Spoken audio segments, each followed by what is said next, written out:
Hello and welcome to the Daily Mill for Wednesday, the 11th of December 2024. In today's Mill news, it was match day. Supposedly, Neil Harris's last home game in charge of the Mill team. But I say supposedly because, he might come back. He's come back already, A lot of people come back, Didn't Tony Craig come back 3 times? Yeah, so, I'm not ruling it out, but for the moment, this was his last home game in charge. And this is how the world ends, not with a bang, but a whimper. More than usual empty den, which means that a lot of season ticket holders didn't even bother. I would say midweek, I would say December Christmas party season.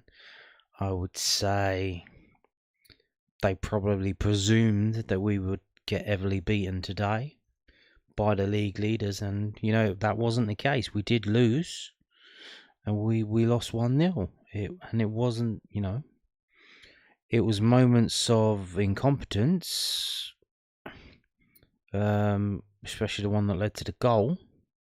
The ball over the top that was just totally lost. It was literally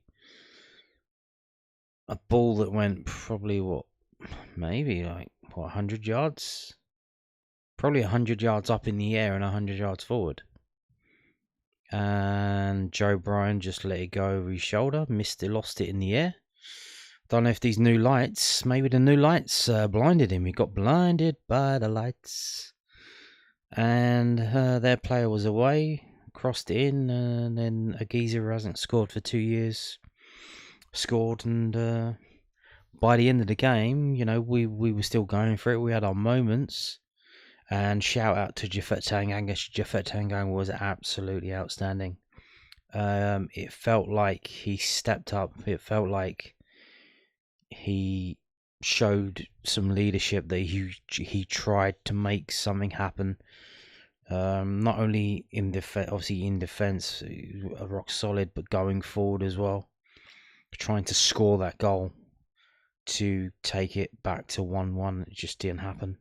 And Sheffield United were time wasting at the end. There was a moment on the sideline. It was like Neil Harris had the ball and what's going on? Something happening. Because you're waiting, you're thinking, is something going to happen in the crowd?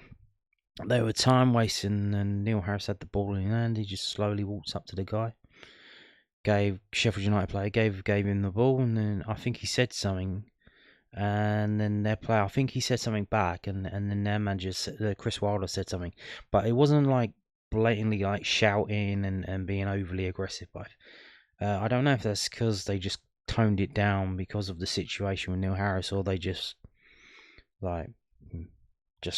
couldn't be bothered. I don't know, but they were time wasting by the end. So they're apparently one of the best teams. Well, they are one of the best 4 teams in the league. They're certainly going to finish in the top 4. If they don't, it'll be an absolute crime. But we held our own today. We held our own. But we did lose. Midweek defeat for Millwall. This is the match report from millfc.co.uk, the club's official website.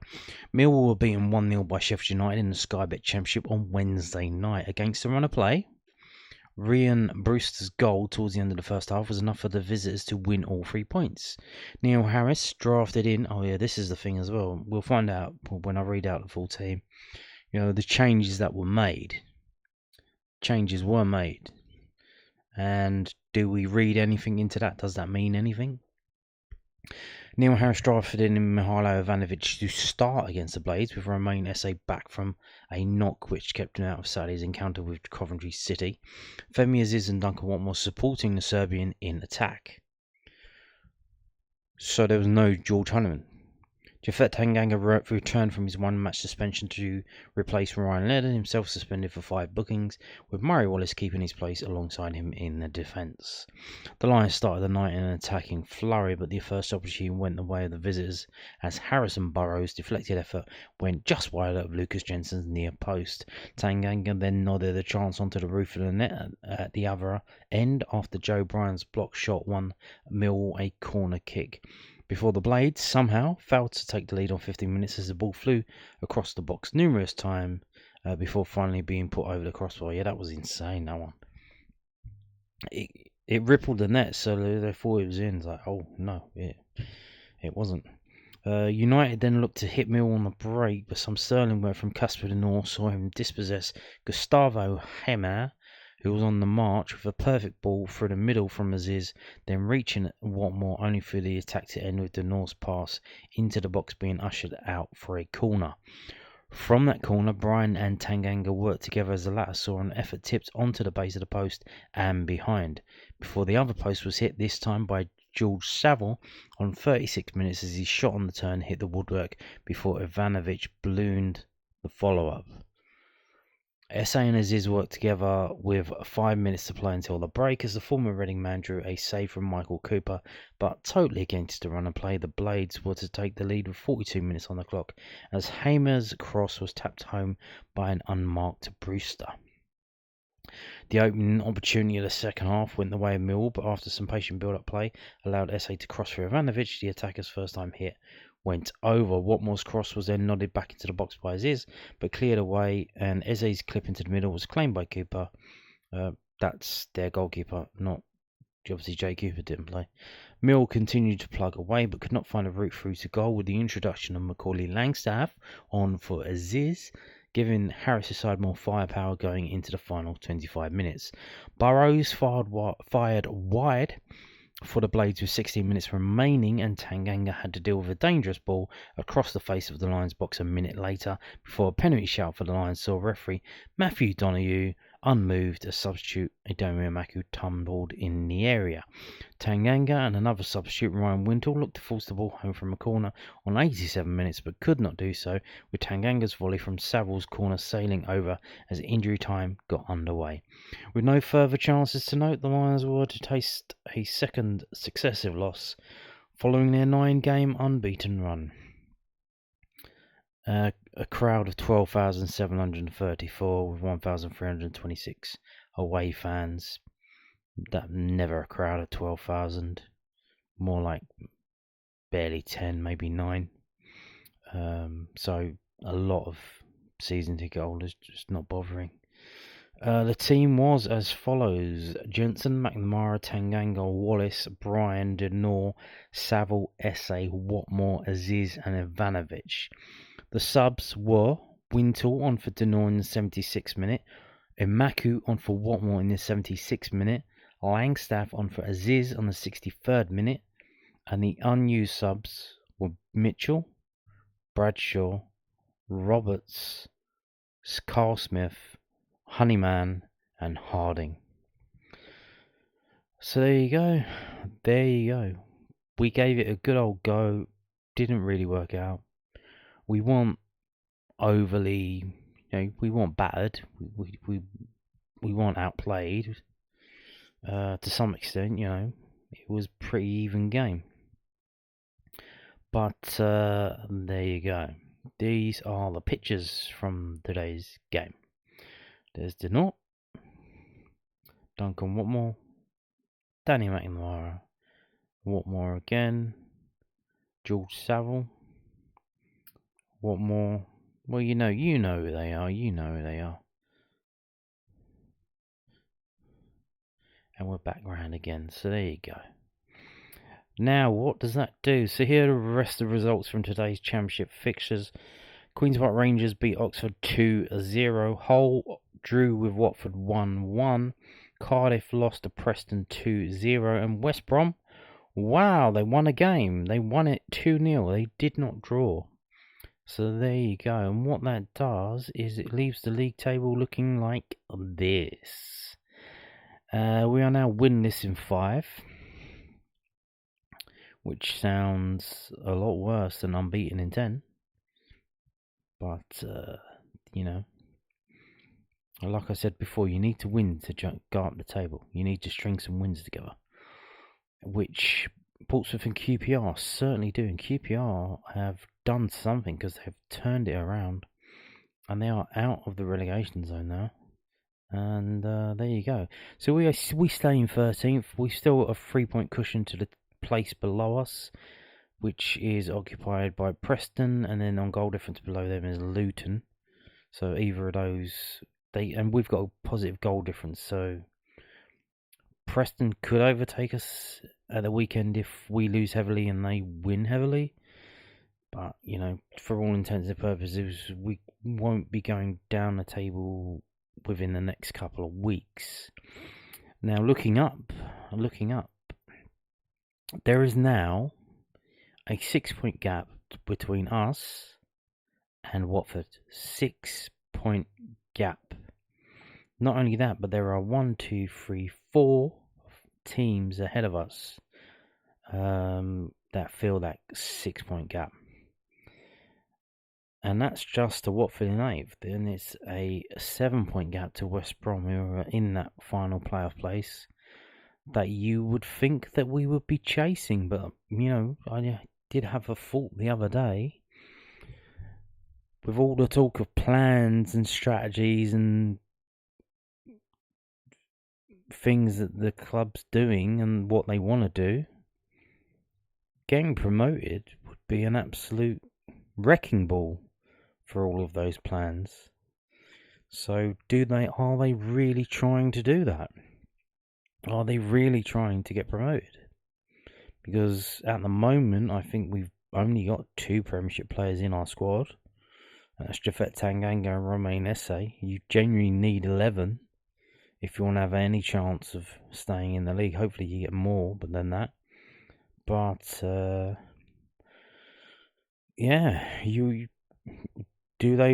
would they want to finish in the playoffs? You would imagine, you get the money, but if they've laid out all these plans that they want to follow, and the reason Neil Harris is leaving because he's not following the plan, which is play these kids and get them going, get them some experience, and hopefully they will get better, and then maybe we can sell them on. But if we do get promoted somehow, let's say the new manager comes in and does very well and wins some games,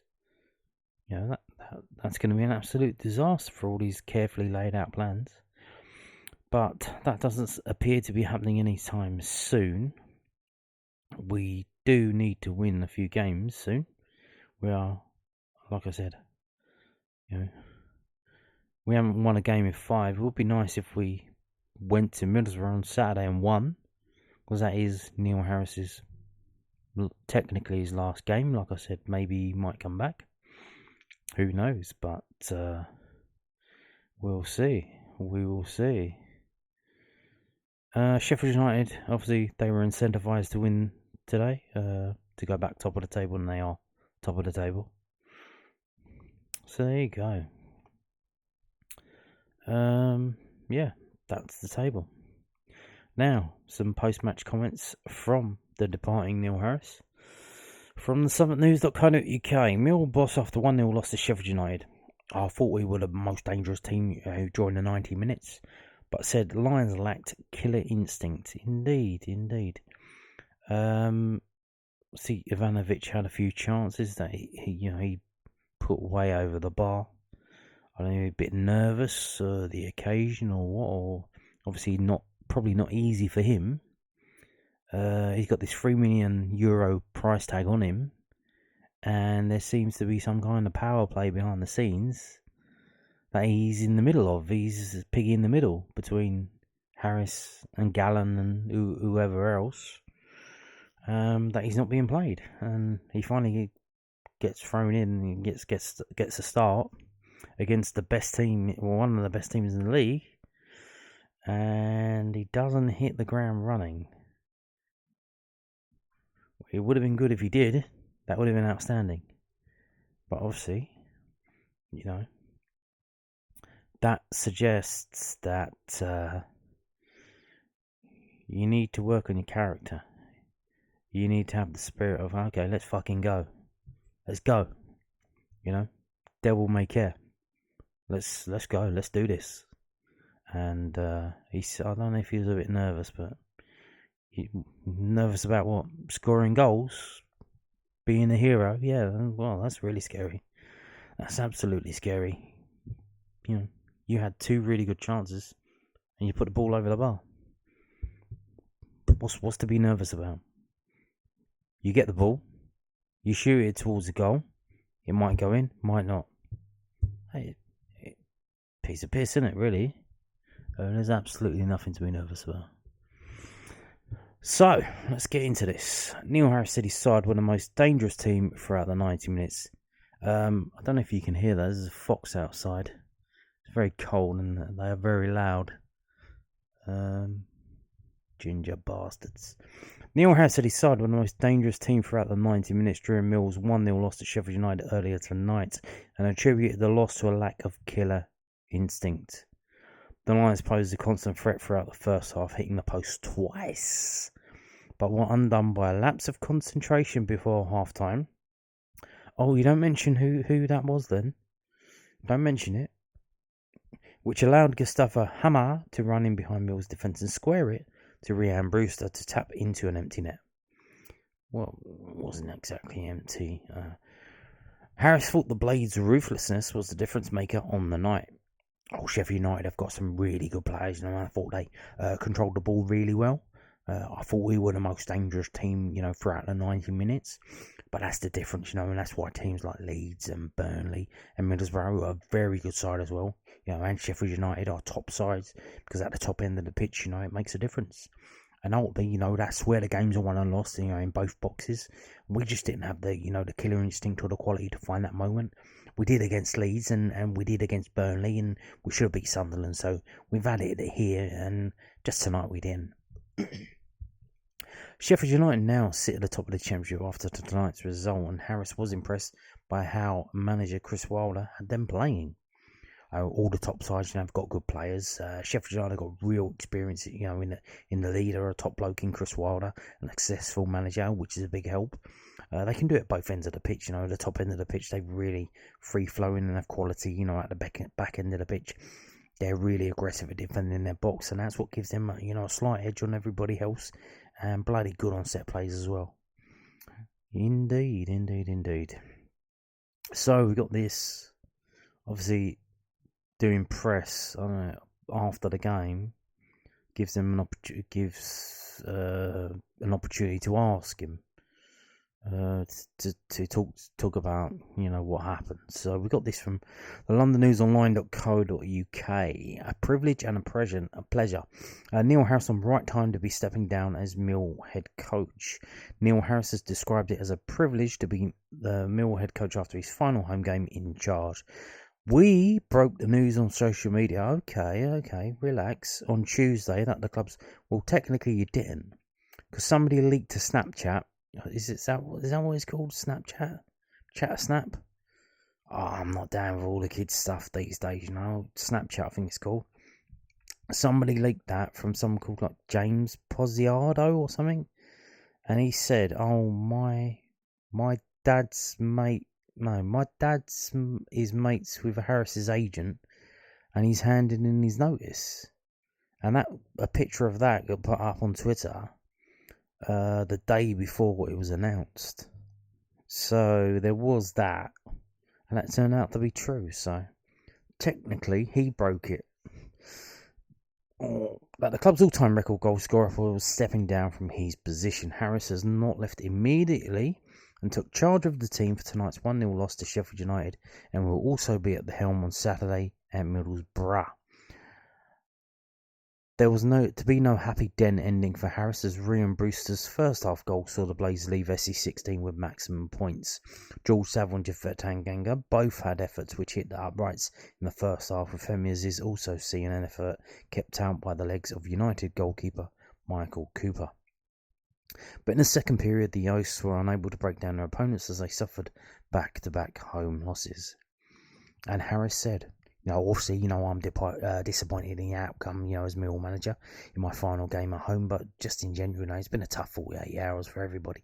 Quite emotional, for the last 24 hours, not just for me and my family, but the players, when I broke the news to them and the staff, and just the way that they've conducted themselves is a privilege for me to be their manager, and they're brilliant lads. The difference in the game was just that, that little bit of quality that we lack at times, but no lack of effort, desire, and game understanding of getting into certain areas, and it's been a privilege and a pleasure. I'm so proud to have represented this club as a player and as a leader in the dressing room, and I know it's the right time for change, for all of us, and the club have been unbelievably supportive with that viewpoint. It's the right time for me, but it's also the right time for the football club, to go in a different direction and bring in a manager that maybe has different ideas, and works in a different way to me, that can build relationships in the club. It's really important. When I took the job in February, it was a real debate whether I was taking the job. I ultimately took the job because I promised the late John Berylson that I'll come back in the hour of need. And I really wanted to work with Jimmy, his son, who's been absolute privilege to serve both of them, and had a great relationship with both. Jimmy's a good man, really supportive of me, but it was only going to be till the end of the season. I was very clear with everyone about that. Sometimes when you're heading to the January transfer window, you just have to give someone new an opportunity towards that window, and the timing became clear for me, in the last week or two. And it was right for both parties, and it's nice for me, to get a proper goodbye with the fans. We didn't agree for me to do the next two games for that purpose. There was no thought about what was nice for me or even the fan base. No disrespect for them. It's what's right for the players. I didn't feel that it was right to leave caretakers in charge, for Sheffield United at home, best team in the league, and Middlesbrough away, who are also very good. I'll take those two really tough fixtures and I'll leave the pathway for someone to come in. It's not an easy game against Blackburn at home, but then it leaves the football club with 5 games leading up to, and including Sheffield Wednesday for someone to access the squad on a daily basis, and within games, leading up to the transfer window. My statement said it all. It was an outpouring of emotion and gratitude to the football club. Jimmy and his family, John, our late owner, John's wife Amy, Jimmy's mum, she's a beautiful lady, has been so supportive of me, but also the fans as well.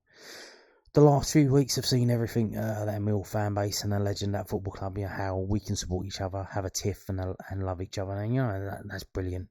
And I'm probably the only player in the club's history that can do that with them. So there's some more detail,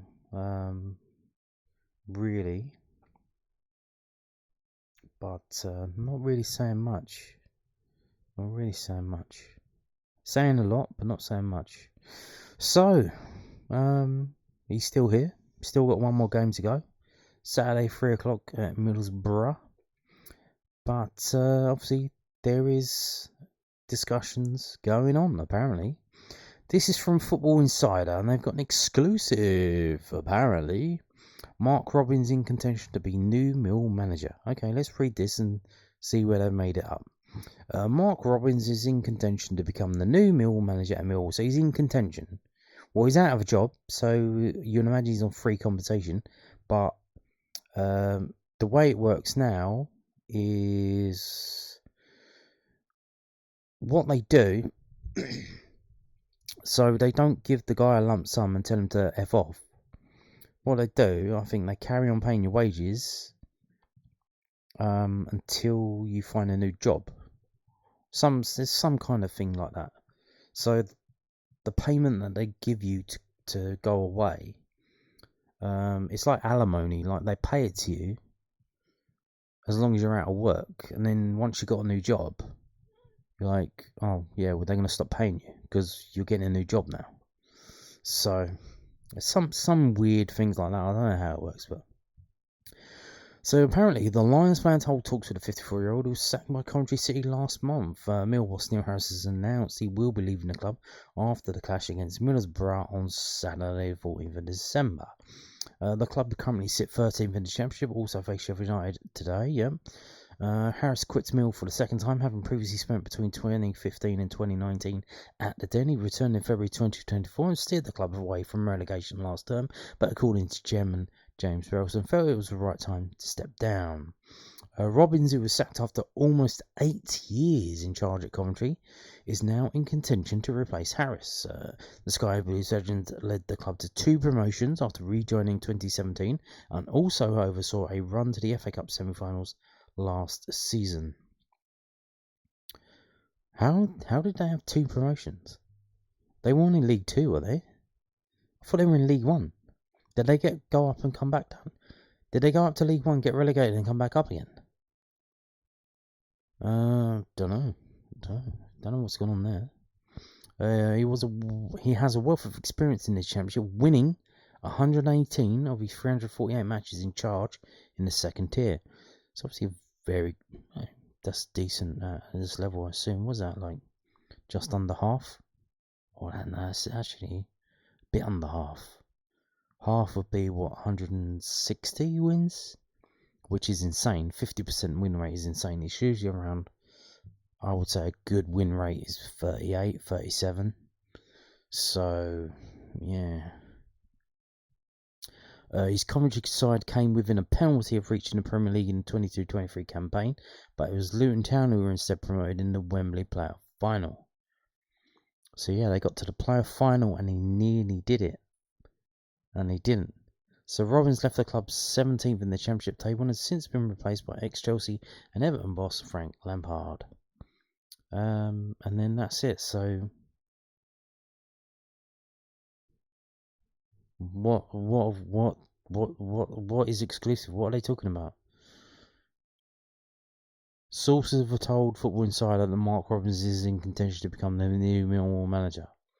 The Lions plan to hold talks. Okay. Yeah, like that was pretty obvious. He's probably the number 1 candidate for any championship team that's looking for a new manager. So, one manager who won't be coming is Jose Mourinho. Obviously, you may remember, was it a month ago? Was it longer than that? There was a clip put out because Jose Mourinho was doing his nut with the Europa League or Conference League, whatever they're in, referees. They're just really, really bad, apparently. Well, no doubt, because you've got all these extra games. You need to get the extra referees, and what is the quality there? So, of course, they're going to be bad. So, after one game, he lost it a bit, and just went off on the tirade against refs. And then in an interview afterwards, he said, well, I'm probably going to have to leave and go, and my next job's going to be somewhere where they don't have European football. And then he mentioned about, I'm going to go manage Millwall. It's just close to where I live, just over the bridge. So he did do that, and I shared the clip at the time. So this is from southernnews.co.uk. Apparently he said, no, I'm not. I'm staying at Fenerbahce. Mourinho jokingly rules out becoming next Millwall boss, but surprise name among favourites to succeed Harris. Fenerbahce boss Jose Mourinho jokingly suggested he would be interested in becoming Millwall's next head coach after Neil Harris stepped down earlier this week. When asked during the interview with Sky Sports in October, so it was a couple of months ago, if he would be interested in managing a team in England fighting relegation, Mourinho replied, oh yeah, that's the thing. He said he wanted to go to a team that was never going to get into Europe because European refs are awful. So that's what they said. And he said, no, Millwall. I just crossed the bridge from my house, Millwall. Which you laugh, but he knows Japhet Tanganga. He pushed Japhet Tanganga into the first team at Tottenham when he was at Tottenham. So it's not insane. Like, he clearly has Millwall on the mind. I don't know if he's still talking to Tanganga or what, whether they're still in a WhatsApp group or what, but I imagine he knows what he's doing. However, the 2-time Champions League winner has made it clear he would not be leaving his current role for some time. But don't get me wrong, let's make it very, very clear, for the next 2 years, this season and the next, no one will take me from Fenerbahce, Mourinho said. While Mourinho's words will no doubt come as a blow to fans, Mill's hierarchy remains undeterred in their search for a new head coach. Millwall Director of Football Steve Gallen said via a statement on the club website, a comprehensive recruitment process is already underway for a new head coach. The direction we as a club want to head in is clear, and the next head coach will play a pivotal role in helping us execute our strategy.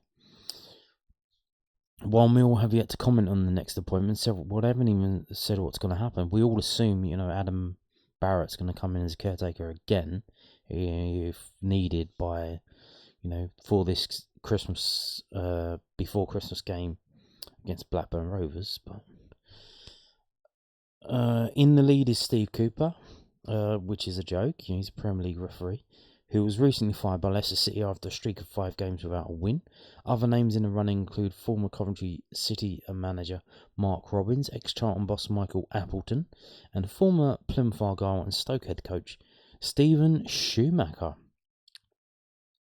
The bookies also think former Mill head coach Gary Rowett could be in line to replace Harris once again.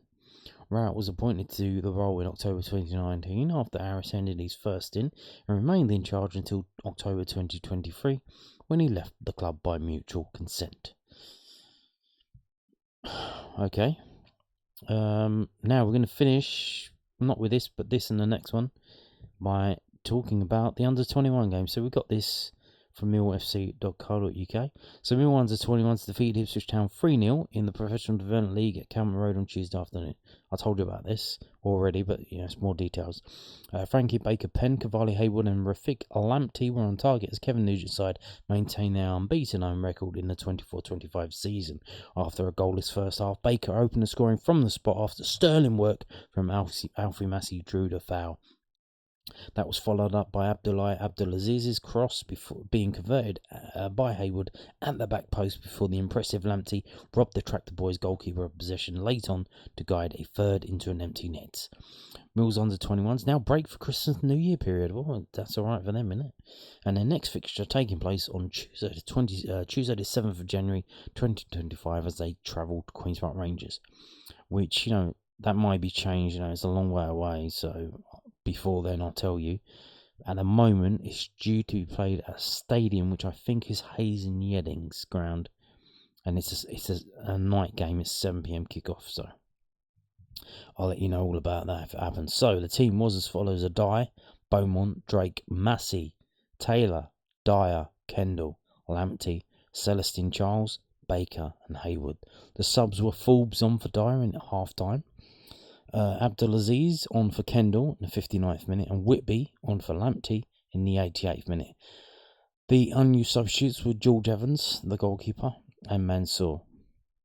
So there you go. And we've got some pictures as well. So there you go. And we have more pictures, I believe. So here we go. Some of them are quite interesting. So there's Alfie Massey there. Having a go. That's Dylan Adai, the goalkeeper. I think that's Ziz. I'm not too sure. So the new players coming into the squad at the moment. That is Drake, Ben Drake, not Drake the rapper. Again, I think that's Ziz. That is Haywood, Cavalli Haywood. That's Alfie Massey. Again, there is a little chat. You assume during some kind of break in play, because I think at half time they walk off. There is Ben Drake again. I'm not sure who that is, but the geezer in the middle, that's a great shot of him there. He looks stoned. He looks absolutely stoned. Obviously caught him blinking his eyes. But what is that kit? What is that kit? Is that an Illuminati print on the Ipswich Town's kit? Don't know what that's about, but there you go. Obviously Frankie Baker scored. That's Frankie Baker, the one being celebrated. Rafik Lamptey on the left in the orange boots. And there he is again, hopefully playing proper position of midfield, not a left back. That's George Bowman there, karate kicking the ball. And that is Celestine Charles. Not sure who that they are, because they're backs to me. Celestine Charles again. Cavalli Haywood. Massey, and we're back around again. So there you go. We've got some pictures from the game at Calmont Road yesterday, which Mill under 21s won 3-0. And on that note, thank you for watching, and goodbye.